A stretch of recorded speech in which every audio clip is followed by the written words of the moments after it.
ஓலைச்சுவடியிலேருந்து உங்கள் ரேவதி தண்டபாணி பேசுகிறேன். நீங்கள் தடவையாக என்னுடைய வீடியோ பார்க்குறீங்கன்னா சப்ஸ்கிரைப் பண்ணுங்க. அப்போ தான் நான் போடுற வீடியோஸ் உங்களுக்கு உடனே கிடைக்கும். அன்பார்ந்த மிதுன ராசி, மிதுன லக்ன, மிருகசீஷம் 3-4 பாதம், திருவாதிரை, புனர்பூசம் 1-2-3 பாத நட்சத்திர நேயர்களே, உங்களுக்கான ஆகஸ்ட் 2024 மாத ராசி பலன்கள். உங்கள் ராசிநாதனும் 4 குடையனுமான புதன் 3ஆம் இடமான சிம்மத்தில் வக்ரகதியில் சஞ்சரிக்கிறார். இது ஒரு சாதகமில்லாத அமைப்பு. எனவே மனம் குழப்பத்துடன் இருக்கும். சுக சௌகரியங்கள் அலைச்சல்களால் கெடலாம். வீடு மனை வாகன வகையில் மெயின்டெனன்ஸ் செலவுகள் இருக்கும். தாயின் உடல்நிலையில் கவனம் தேவை. மாணவர்கள் கல்வி வகையில் எக்ஸ்ட்ரா கோச்சிங், டியூஷன் சென்டர் போன்றவர்களில் படித்தால் கவனம் வைத்து ஹார்ட் ஒர்க் செய்து படிக்கவும். ஷார்ட் டேர்ம் கோர்சஸ் ஏதாவது படித்தாலும் ஹார்ட் ஒர்க் செய்ய வேண்டும். காம்படிட்டிவ் எக்ஸாமினேஷன் ப்ரிப்பேர் செய்பவர்கள் கடின முயற்சி எடுத்து படிக்க வேண்டும். எதிலுமே மிக கடின முயற்சி ஒன்றே வெற்றி தரும். மனசஞ்சலங்கள் குழப்பங்கள் இருந்தால் பக்தி மார்க்கம் மேற்கொண்டு தியானம் செய்ய நன்மை. 2 குடைய சந்திரன் உங்கள் ராசியான மிதுனத்தில் இருக்க மாதம் பிறக்கிறது.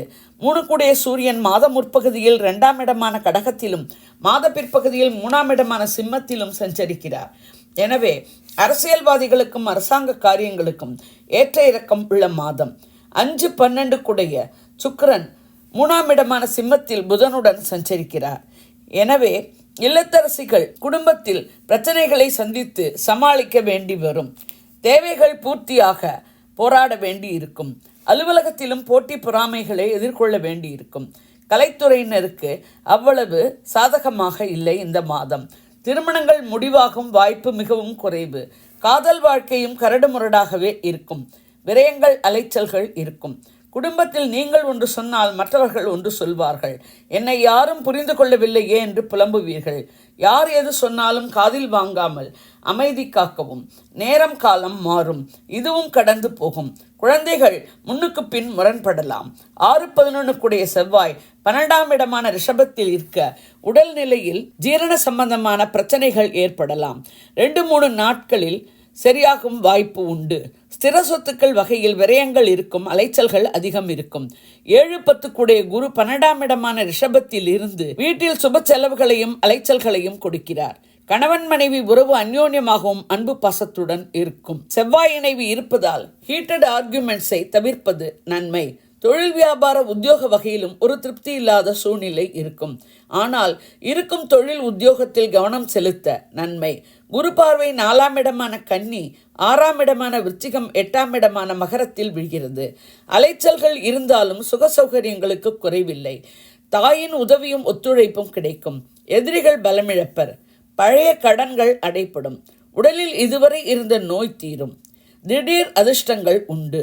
8-9 குடைய சனி 9ஆம் இடத்தில் கும்பத்தில் வக்ரகதியில் இருக்கிறார். தந்தையின் உடல்நிலையில் கவனம் தேவை.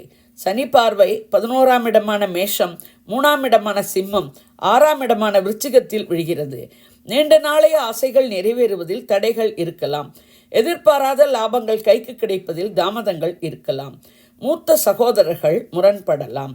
முயற்சிகள் வெற்றியாக கடினமாக உழைக்க வேண்டி வரும். தைரியம் வீரியம் மேலோங்கும். இளைய சகோதரர்களும் முரண்படுவர்.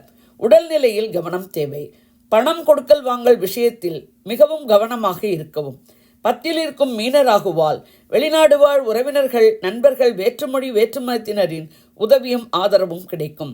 4ல் இருக்கும் கேத்துவால் குழப்பங்கள் சஞ்சலங்கள் ஏற்படலாம். 12ல் இருக்கும் குரு செவ்வாய், 3ல் இருக்கும் புதன் சுக்கிரன், 2ல் இருக்கும் சூரியன், 4ல் இருக்கும் கேத்து என கிரக சூழல் இந்த மாதம் அவ்வளவு சாதகமாக இல்லை. கிரகங்களால் ஏற்படும் குழப்பங்கள் சஞ்சலங்கள் தீர தெய்வ வழிபாடு, ஆன்மீக சிந்தனை இவற்றுடன் யோகா தியானம் போன்றவை கை கொடுக்கும். விநாயகர், முருகன் வழிபாட்டோடு பெருமாள் வழிபாடு மேன்மை தரும். சந்திராஷ்டம தினங்கள் ஆகஸ்ட் 18-19. சந்திராஷ்டம தினங்களில் உஷாராக இருக்கவும், பயணங்கள் புதிய முயற்சிகளை தவிர்க்கவும், வண்டி வாகனங்கள் ஓட்டும் போது கவனமாக இருக்கவும், வம்பு வழக்குகளை தவிர்க்கவும். இது ஒரு பொது பலன். வாக்கிய பஞ்சாங்கப்படி சொல்லப்பட்டுள்ளது. உங்கள் பிறந்த ஜாதகம், தசை, நடப்பு புக்திப்படி பலன்கள் வேறுபடலாம். நீங்கள் இதே லக்னமானால் இந்த ராசிக்கான பலனையே எடுத்துக்கொள்ளலாம்.